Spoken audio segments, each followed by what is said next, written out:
అవును, మూడేండ్లల్లా కాళేశ్వరం ప్రాజెక్టు రప్ప కట్టేసిండ్రు 1,00,000 కోట్లు పెట్టి.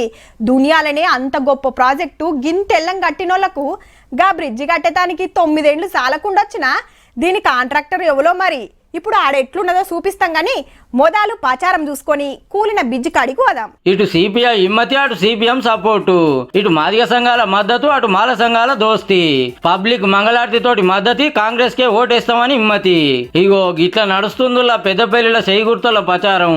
వంశీ సార్ ను బంపర్ మెజార్టీతో పార్లమెంట్ కు పంపుతామని మంత్రి కాంచి కార్యకర్తల దాకా ఎమ్మెల్యేల నుంచి అభిమానుల దాకా అందరు ఒకటే పట్టు పట్టిండ్రు. కాకా మనవడు చదువుకున్నోడు, సొంతంగా కంపెనీ పెట్టి 100 మందికి కొలువులు ఇచ్చినోడు, ఎన్నో సేవా కార్యాలు చేస్తున్నాడు కాబట్టి ఎంపీ పదవులుంటే పబ్లిక్ మస్తు ఫాయిదా అవుతుందని అందరు ఆపోచన. మంత్రి ప్రచారంలో మంత్రి శ్రీధర్ బాబు సార్ ఇట్లా అన్నాడు. నన్ను గెలిపించినట్టు గెలిపిస్తారా? ట్రైలర్ చూపెట్టినాం మా సంక్షేమ పథకాలు, మా అభివృద్ధి విషయంలో. ట్రైలర్ కే ఇంత భయపడితే ఎట్లాయా?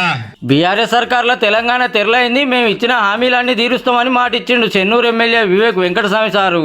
డెఫినెట్లీ ఆగస్ట్ లోపున ఏదైతే రుణమాఫీ చేయాలని చెప్పి కాంగ్రెస్ పార్టీ రైతులకు వాగ్దానం ఇచ్చిందో అది 100% అమలు కావడం జరుగుతుంది. పెద్దపల్లి కాంగ్రెస్ క్యాండిడేట్ వంశీ సార్ అందరిని కలుసుకుంటా అందరి తిప్పలు అడుచుకుంటా ప్రచారం చేస్తున్నాడు.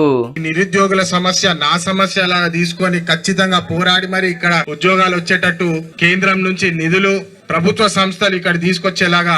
ఈ ఇడుచుడు రే ముత్తారం మండలం మానేర్ల మొన్న గూలిన పిడిచి గీదే కాంగ్రెస్ లీడర్లంతా పోయి చూసిండ్రు.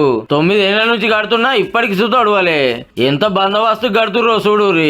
60 కోట్ల రూపాయలు ఖర్చు పెడుతుంటే గిట్లున్నది పాత సర్కారుల పంతనం.